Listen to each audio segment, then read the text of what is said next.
Sabaha everybody and welcome back to the channel. Today I want to talk to you about the LG G6. This is a device that's going to be coming out to the market very soon on all major carriers. And one of the things I'm definitely excited about this device is the fact that this device has gone leaps and bounds from what we received last year with the G5. Definitely a much better design, a lot of new features that we wanted last year that we didn't have. Also some features that we had last year and we lost. So this is TK and let's go ahead and talk about my initial impressions of the LG G6.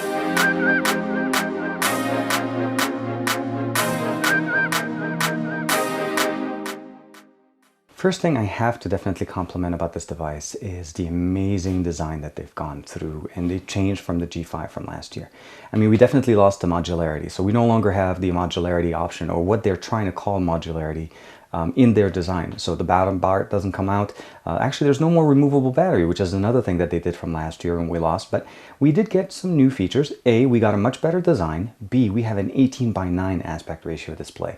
This is a 5.7-inch display in a body that's smaller than the LG V20 that was just released a few months ago. So here's the LG V20, has a 5.7-inch display. Now, I'm not counting this little tiny top part display. I'm just talking about the actual display itself. Here, 5.7-inch display, but this is an 18:9 aspect ratio. This is 16:9 aspect ratio. So you're getting a much bigger display physically by the size of the unit itself. When we put them on top of each other, it's hard to tell, but you could see that the G6 actually fits inside of the V20. That's actually the frame of the V20. So that's something you want to be aware of. We definitely gained a lot here as far as screen real estate. We lost the corner edges on the actual display, so now we have basically just rounded edges. We did get a slightly spec bump as well. This is the Snapdragon 821 Pro, which is essentially slightly faster than the Snapdragon 820 that we have on the V20. Volume rockers are still on the left. Still don't have a power button on the side, as they kept it here with the fingerprint sensor that's in the back. Again, very nice, very lightning fast fingerprint sensor, unlocks the device and of course acts like a button. Now we also don't have the same setup camera on that we have on the other unit. Where on the V20 we had two different cameras, a 16 megapixel camera and an 8 megapixel camera. Here on the G6 we have two 13 megapixel camera, but the same concept. One with a standard aspect ratio and one with a wide angle lens. So again, you give the ability of jumping between the two, but you have a more consistent and slightly upgraded wide angle lens from the V20 and last year's model. Dual tone LED flash, of course. On the top, we have the headphone jack, which is very nice to see that we still have one.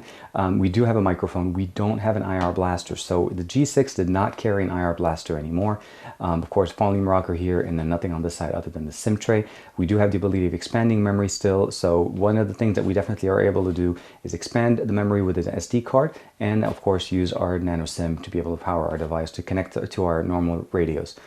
Single fire speaker at the bottom, unfortunately. USB Type-C version 3.0 at this point, not version 2.0 anymore, with a microphone on the bottom. And of course this nice metallic band all around. And as you notice, it's no longer metal or that painted that metal case painted in such a paint that made it feel like it was plastic. It feels just absolutely astonishing. Of course, front-facing camera is still a 5 megapixel camera, and we still have a Quad HD display, of course. It's a 5.7-inch, and again, 18:9 aspect ratio. Unlocking the screen, we are greeted directly with the home screen, and you'll notice that the bezels are almost not there. The actual black line around this is so small you almost forget about it right away. The buttons are, of course, on-screen buttons. We have the ability of customizing them. The launcher that we have here, this is still running the stock launcher. I didn't change it. I just wanted to make sure that I have, just full experience of what LG wants us to have. Pressing and holding on the screen, we have the ability of customizing by bringing the apps from our app drawer, adding widgets, changing the wallpapers. Of course, we can add other home screens, and we have the notification shade from the top. I can open it up and expand it there. Still very, very nice. You can customize it. You can go in there and change it. You have file sharing, screen sharing, and of course, if we go under, let's go back here. If we go here and we'll say edit, we're able to add the volume rocker, the volume control, as well as the brightness.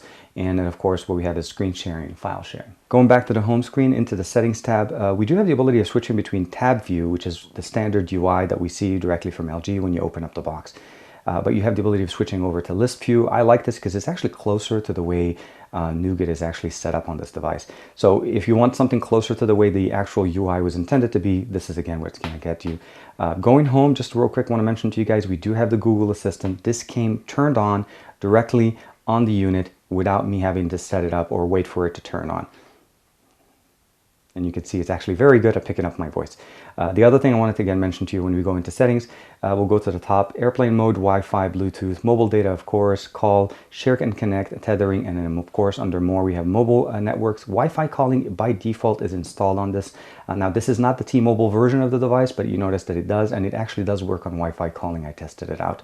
So very nice to see that T-Mobile's Wi-Fi calling is no longer needed as a separate update. Sound configuration, notifications, display configuration. This is where we would be able to change either the font type, font size, bold text. App scaling is very nice, and this is where it kind of makes a tries to compensate for the aspect ratio difference here. As I mentioned, this is an 18:9 aspect ratio. It's going to look a little bit different than some of the other things that you've seen. So you'll notice right here on the screen, as I'm watching the video, I can push it away and the entire screen is covered. Now, of course, I can actually zoom out and you'll still get that bar, but that's not exactly what I'm mentioning. I'm mentioning here that we have the ability, when we go to full screen, we no longer have that bar. It just covers the entire screen.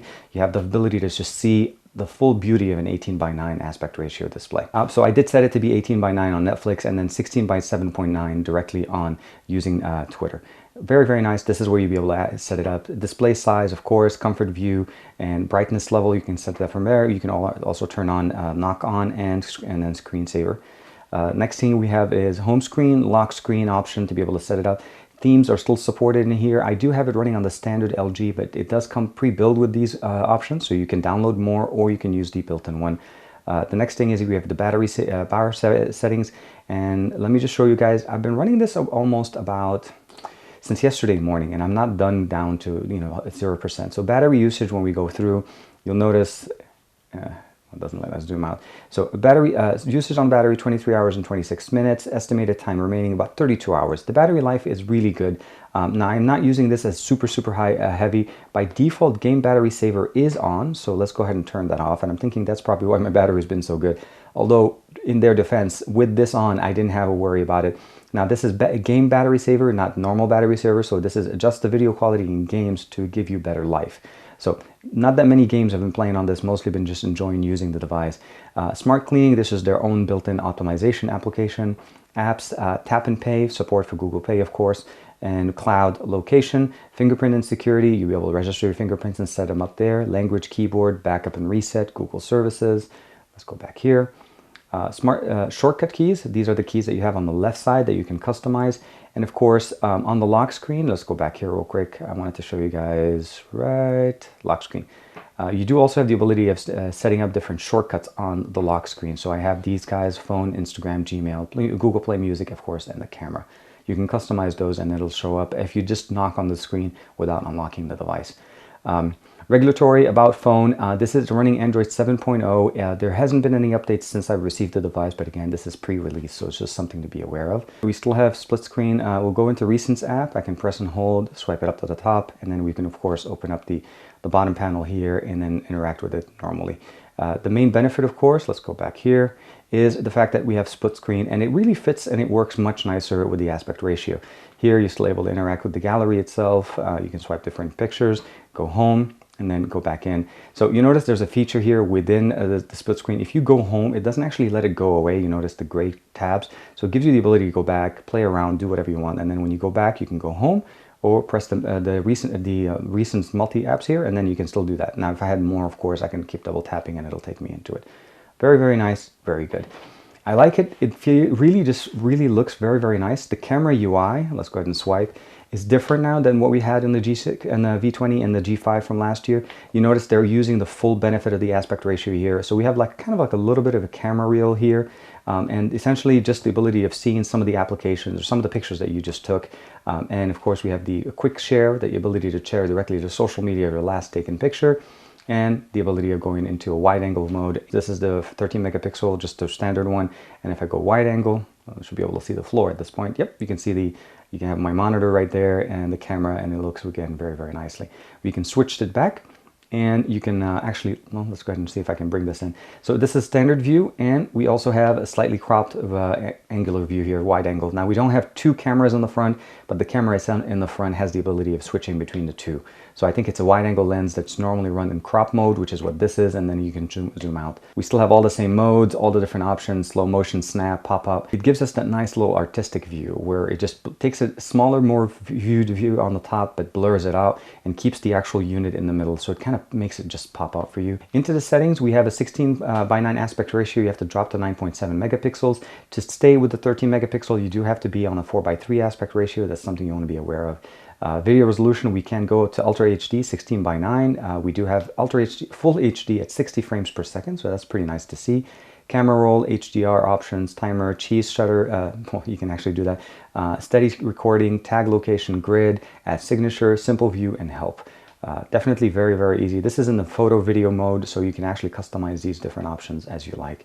And of course, auto, and we do have a manual mode, which is similar to the one we have on the V20, which is something very nice for a G series device. The only difference I want to make sure that you guys are aware of, we don't have that directional microphone setup, which means we don't have the ability of setting up the microphone to record mostly in the front, not in the back. But again, I'm not going to complain. This is a big bump from what we had in the G5. Manual mode on the G series, definitely very, very exciting.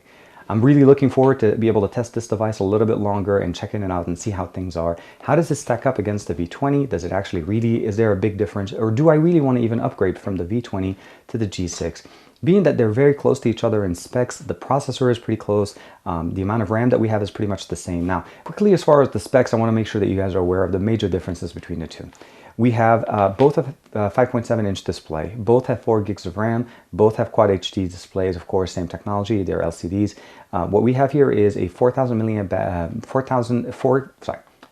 of RAM on both, 3200 milliamp battery on the G6, 3100 milliamp on the V20. We do have 2 cameras here on both systems. Here we have a 16 megapixel and an 8 megapixel. Here we have two 13 megapixels. Fingerprint sensor, lightning fast, both of them work very, very nice. We do have USB Type-C connection on both these devices. What we don't have here is we have version 2.0 on the V20, version 3.0 on the G6. Definitely much better. It should be able to charge faster. Both of them have single firing speakers. Now, this one has wireless charging where the V20 doesn't, but the V20 has a removable back where the G6 does not. So we have this one additional button that we have on the V20 that we didn't have on the G6. And that's the ability to remove and replace the battery in the back. Is actually metal. We did gain water resistance here, so we do have much better protection against elements on this one. So that's something that you want to be aware of. So they did take away the removable back with the removable battery, but they gave you wireless charging. Also, they gave you the ability to actually have water resistance, which is definitely very good. Last but not least, I want to mention again, of course, is the Snapdragon 821 as opposed to the Snapdragon 820. This is clocked at 2.35 and this is clocked at 2.15, so 2.15. Not a big spec bump as far as the hardware, internals. I think overall they pretty much are very nice. I want to mention the last thing that really would kind of maybe hold me against moving from one to the other. It would be the DAC.